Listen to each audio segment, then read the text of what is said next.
40 years ago, a young Tony Hall began work at the BBC as a trainee.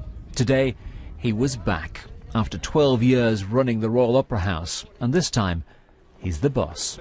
Good morning. It's exciting for me to be coming back to where I started my career. But he's returning to a corporation reeling from months of crisis. Jimmy Savile, the resignation of the previous Director General, industrial action. He feels the BBC has learnt some sobering lessons, and he now wants to move on.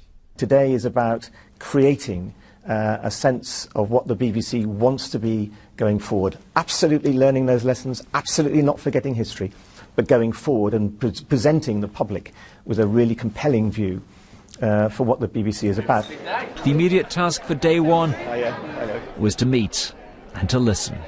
The corporation has been badly shaken by recent events, and so the immediate concerns are all about trust, stability. But in the longer term, it's all about the size and shape of the BBC and how to cope with cuts of around £700 million a year. Negotiations with the government over the BBC's Royal Charter are around the corner, and one former chairman feels the days of growth are over. Rather than be on an expansionist ticket, which the BBC has been for the last 60 or 70 years, it's got to work out what it can do with the available money, and maybe it should stop doing some things.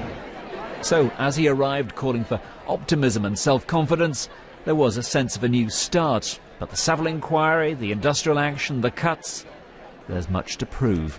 David Sillito, BBC News.